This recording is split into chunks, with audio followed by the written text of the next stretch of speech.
Okay, so today we're going to read Mr. Happy. Yeah, he looks very happy. And he's yellow. Okay, on the other side of the world, where the sun shines hotter than here, and where the trees are 100 feet tall, there is a country called Happy Land. Oh, look at that. As you might very well expect, everybody who lives in Happy Land is as happy as the day is long.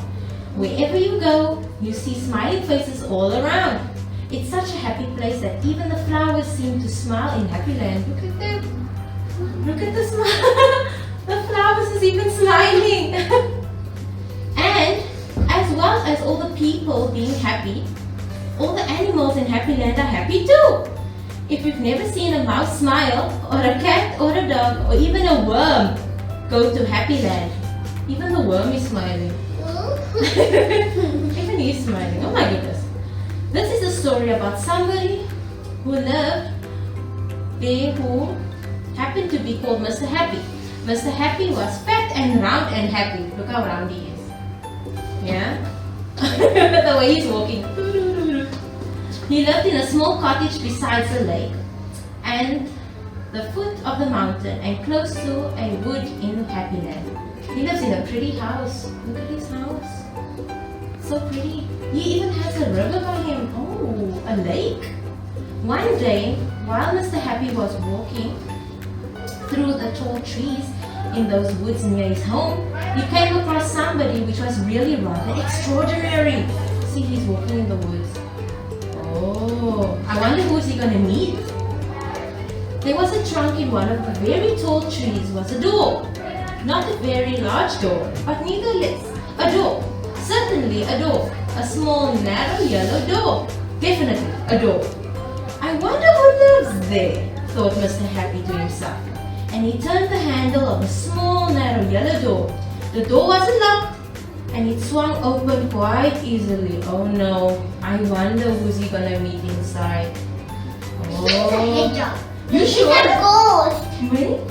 Let's see. Just inside the small, narrow, yellow door was a small, narrow, winding staircase leading downwards. Oh my goodness.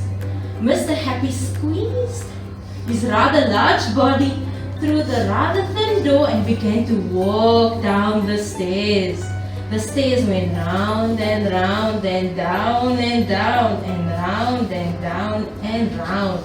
So he's going down and down and down. Oh my goodness. Where is he going? I don't know. Oh, let's see. Eventually, after a long time, Mr. Happy reached the bottom of the staircase.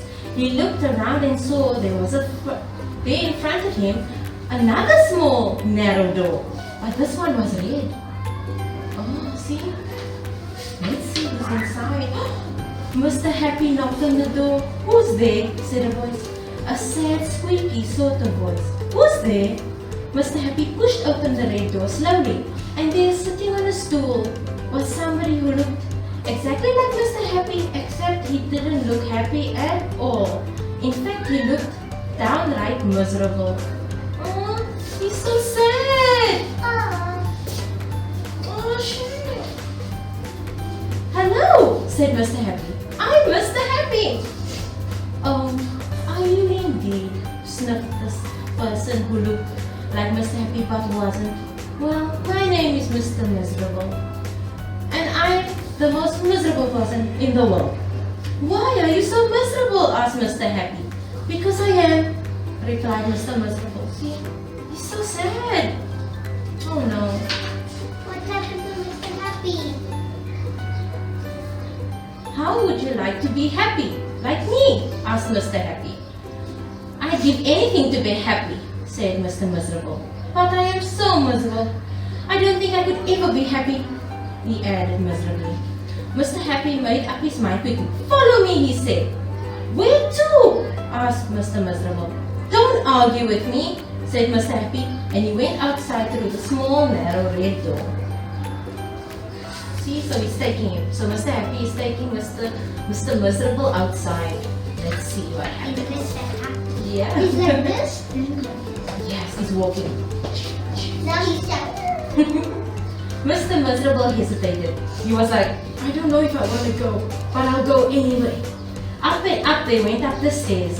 Follow me, said Mr. Happy again. Come, come, come. And they both went through the door into the woods.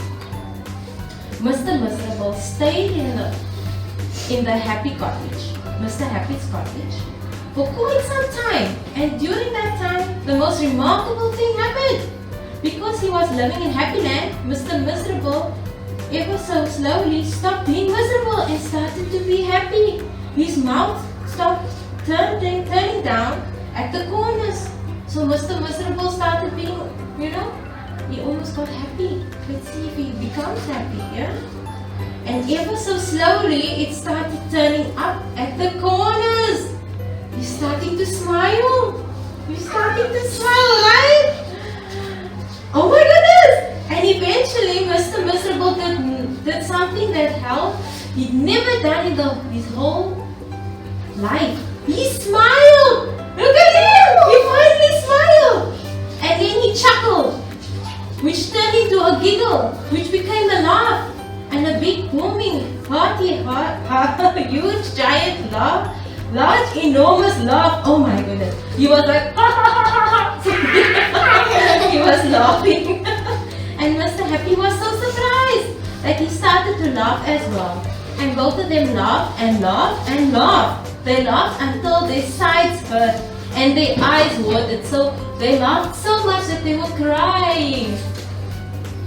Mr. Miserable and Mr. Happy laughed and laughed and laughed. Look at them laughing on the ground. It's true. Yeah, one was miserable and one was happy. So he taught him how to be happy. See that? And because they were laughing so much, everybody who saw them laughing as well, even the birds in the tree started to laugh at the thought of somebody called Mr. Miserable People who can are just laughing. stop laughing. Yeah. And that is it. And that's the end of the story.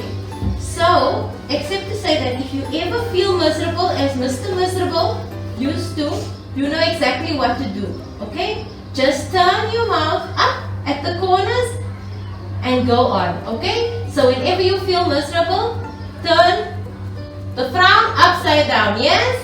And smile. Okay? Thank you.